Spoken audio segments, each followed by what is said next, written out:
I'm Samantha Chian, your host with Spirit of Nevada. This episode is brought to you by the Richard Harris Law Firm, helping families and injured victims throughout Nevada for over 40 years. Hope you enjoy the show.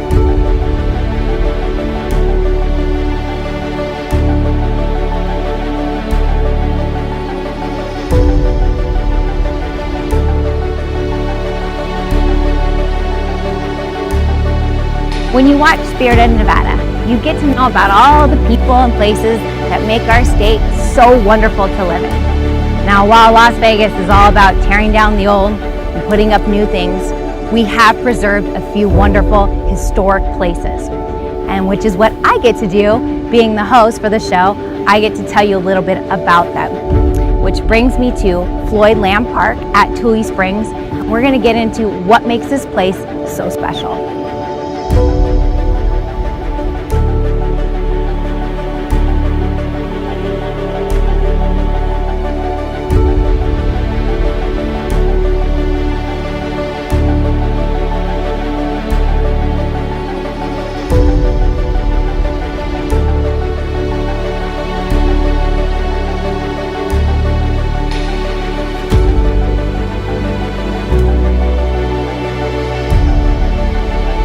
All right, so we're here at Floyd Lamb Park, and this place is gorgeous. There is so much to see. There's animals, there's buildings, and there's a lot of history that goes into this place. But before we get into the buildings and everything that surrounds this place, I know you wanted to go into a little bit about how it came to be. So can you tell me a little bit about that? Absolutely. And so the draw for people to come here to this spot, of course, is the natural springs. You know, people think of the Las Vegas as a desert. It is, but there's also these natural springs that brought in visitors. And so we start thousands of years ago with indigenous populations that would use this as a seasonal migration pattern. We know they were here from the archaeological evidence that we have found. Now, they didn't leave any built structures, so we're not going to find anything that's dating to that period that is anything considered a building.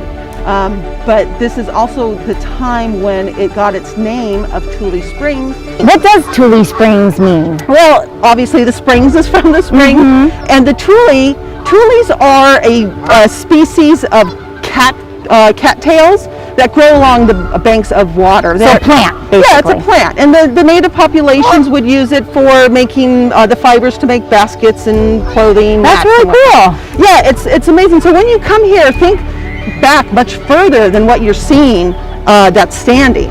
You're walking in the footsteps of these native populations. And then we have a bit of a leg in history until the late 1800s, until the early 1900s, that it was a designated watering stop for the Bullfrog stagecoach line. Wow.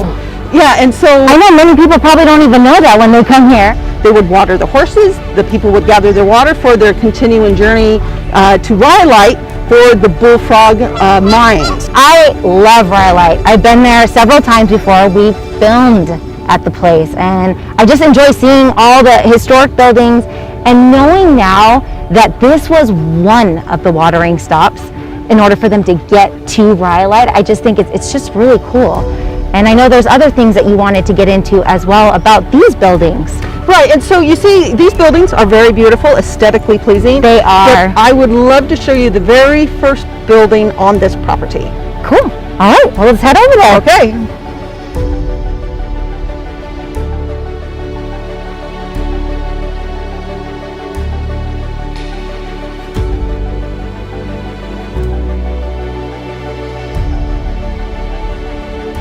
And so this is the building that I wanted to show you. So this is the very first building that is on this property. Wow, and it's still here. And this is made of adobe, or you can look at it as mud brick. It dates back between 1916 and 1918. Wow. And Wait, so who lived here? There was a gentleman by the name of Bert Ney. He and his wife claimed water rights on this property, and they had about 10 acres that they were farming. Now, he wasn't living in this building. They mainly lived in tents, but this was used as a blacksmith shop and a storage area. Right, so after he left, who did he sell the property to? So it was sold to a few different people. The records on that are a little bit sketchy, so we don't have exact details. But we do know for a fact that in 1941, this property was bought by a man named Prosper Jacob Goomand, and he turned it into a divorce ranch. Now, for the viewers that are watching right now, you may not know, what does divorce ranch mean? And so, can you explain a little bit, like, why this was so important for divorces at the time? Absolutely. So, starting in the 1930s into the 60s, it was very difficult to get a divorce in the United States. You had to have evidence that showed why you should be allowed to divorce your spouse. Well, Nevada had pretty lenient divorce laws, and that means that you just had to say you were suffering from mental anguish and you could divorce your spouse. It started in Reno, trickled its way down here into Las Vegas. That meant anybody could come here to get a divorce, but the caveat is you had to be a resident.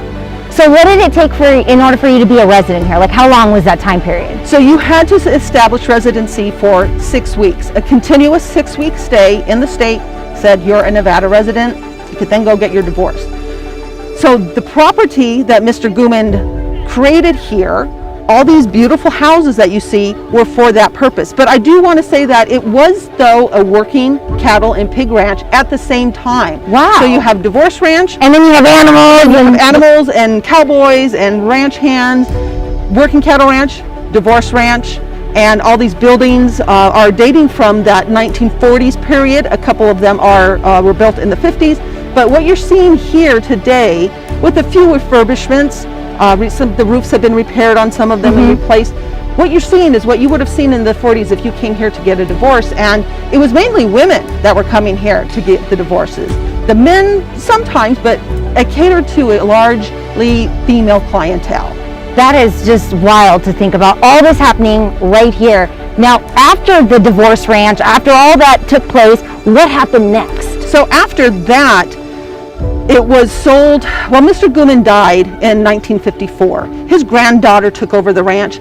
She continued running it a bit of a dude ranch and still the working cattle and pig ranch. But she eventually sold it to investors. The investors in 1964 sold it to the city of Las Vegas, and it became a city park in 1964. And this is where you get all these peacocks that we see here, because while it was a city park, there was a zoological society here. There was a zoological society? And they brought in like lions, I think some primates, as well as these peacocks, and the peacocks are a remnant of that. And the peacocks are still here. Lions are out, but peacocks are. Right. And speaking of wildlife, there's bunnies too. There is, and unfortunately, a lot of people come here to release their domestic rabbits. So there is a rescue society that live traps the rabbits, and they, in the milk barn, which is that building right there at the end, on Saturdays they have a bunny adoption fair, and you can come here and adopt a bunny. So for those viewers that are watching right now and you love bunnies, this is one of the places where you can adopt them and rescue them. Absolutely, yes. Very cool. I do want to show you some of the buildings that were the amenities afforded to the ladies that would come here for their 6-week residency. All right. And so what we're looking at here is those 1940s buildings that were for the guests, the ladies that were waiting here for their divorces. Now, you have 2 guest houses, this one that's to our left and the one that's behind this one. It could house between 10 and 12 people at a time. So while you're waiting here for 6 weeks, you have to do something. So they put you to work while you're here. Well, like I said, it was a working cattle ranch. You could probably go work with ranch hands, but it was for more pleasure. So So there was a swimming pool here that you can see it's been backfilled, but you can see the outline of it there. Right over there. And right next to it is the bathhouse, and that is where you go and change into your swimming gear. The one beyond that is the generator house, because they did have obviously power and electricity here run by that generator. It seems like a cool place you'd want to hang out though. I mean, you got the pool, you got the animals, you got the guest house. If you look at the old pictures here, there are so many pictures of the swimming pool, people enjoying the pool. You could go horseback riding, of course. There was a tennis court that's no longer there. You could go play tennis. You could then go to the outdoor barbecue, and the barbecue is still standing there. The original barbecue is still there. Yeah, and then right over there, pretty. Yep. So what is this building right here? So this is the water tower, again, built in the 1940s. It's the only structure here made out of wood. Yeah, it looks so different than the other ones. Yeah, you can see that it is obviously a wooden structure, where these are made out of concrete blocks that have been painted white. Now the water tower was used as a water source for the ranch and for the guests that were staying here. But Mr. Goomand also knew that it looked was very aesthetically pleasing. It still is to this day. It is, and these structures, all these buildings, are what we call a vernacular ranch style, meaning it uses what is necessary in the land to make it work. But it does have a colonial revival look to it as well, which you can clearly see in the water tower. It does. Now, when so he owns this place, and I know you said earlier that the city made it into a park. Is there? I know there's a switch in names. Tell me a little bit about that. Right. So in, like I said, 1964, it's a city park. City of Las Vegas owns it. It became very expensive to run this park. So the state of Nevada said, well, we'll buy it from you. And this was at the urging of then Senator Floyd Lamb. So Floyd Lamb, okay, so we have a senator backing up a park. Exactly. Correct? Okay. And so he said, let's make this a state park. So it became Floyd Lamb State Park.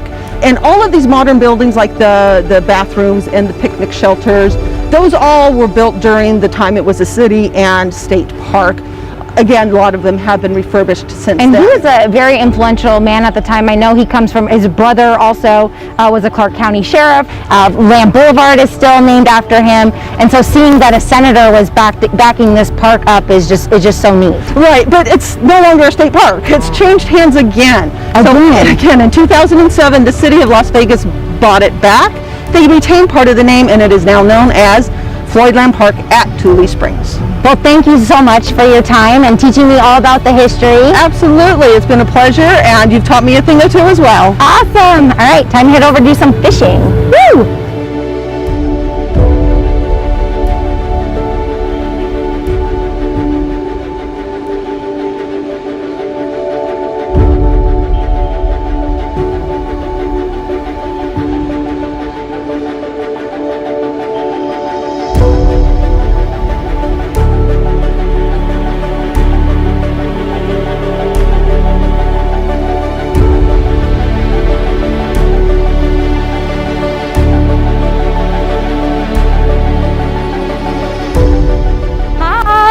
Sam, how are you? I'm doing well. How are you? Very good. Thanks for coming out. Thanks for having us today. I see you have some fishing poles. Yes, Floyd Lamb is a great spot to fish, and it's right in some people's neighborhood. No, it's beautiful, and there's all these little picnic areas. Yeah, you can do family picnics. You can find a secluded bench to sit on and be able to fish right into the waters. And we actually just stocked bluegill and catfish. Wow, today? Today! Yay, so we had good timing. Very good timing. Hopefully we'll see them spreading out into the water. How many times do they stock this pond with fish? So we stock almost every month, if not more, in the winter. The weather's so good down here in Vegas and Southern Nevada that you can stock at almost every month except for July. Even June's pushing it sometimes, so we try to do really early in June before our free fishing day in Nevada, and then we start at the end of August when it slightly cools off, but that July is around 110 110 to 120 and it's just too much. It gets too hot. Wait, you said free fishing day? We do have a free fishing day in Nevada. What does that mean? So it actually went through legislature and everything. All of our rules do. And we have a free fishing day so anyone can go fishing. What day is that? It is always the second Saturday of June. Cool. I learned something new. That's awesome. Yeah, so normally, and we'll see, this park actually does a free fishing day event with the city, and then we usually do one in Boulder City as well. And so they get extra stocked with catfish and bluegill, and it's a lot of I fun. bet that's a blast to come out here. Now, and I know the animals, also the ducks, we see several different ducks and birds. Yes. I know they love it when you stalk. What types of animals can we see here? So we have a few resident Canadian geese that have not migrated but got stuck here during a migration, and I'm sure you guys got to see the goslings on the way in. We did. We saw the whole family. They were there greeting us. Awesome. So yeah, I think there's a few families because I saw another one by the barn, and then there's little mallard ducklings, and our bluebill is getting some vegetation from underneath. He's our reddy duck, and they create their offspring here. They have a little nest under one of the shoreline trees. There he is, and him and his mate reproduce here and then take off for the rest of the summer. Oh, so this is a huge migratory place for them. Yes, it is really neat to see all the, and actually one of the new birds I haven't seen in years past, there's a loon, a couple loons. A loon? Did you say a loon? A loon. So that's a rare one to see here. Definitely, but yeah, migrating, passing through, and Must have been your north. lucky day then. All of our lucky day, right? Yes, exactly. I love doing the show because we're able to educate people about the different places of Nevada. And when I came here, I had no idea that there was like all these different types of fish, all these different types of birds. All I knew is that people could fish here, but I really didn't know what they could catch. Right. And so I think for the viewers that do watch our show, they're going to be educated not only on the history of how this place came to be, yes, but also the things that they can do so they can enjoy the history and the outdoors at the same time. Definitely. In such a big area, which is so wonderful. So many, yeah, and especially with as many new residents that we're getting from the West Coast, it's nice seeing them come in and, oh, I can still fish here. Yes, you can fish. Yes, it's still open. This is one of the places that's still open. We so promise. yeah. Well, thank you again. I Pleasure. appreciate your time.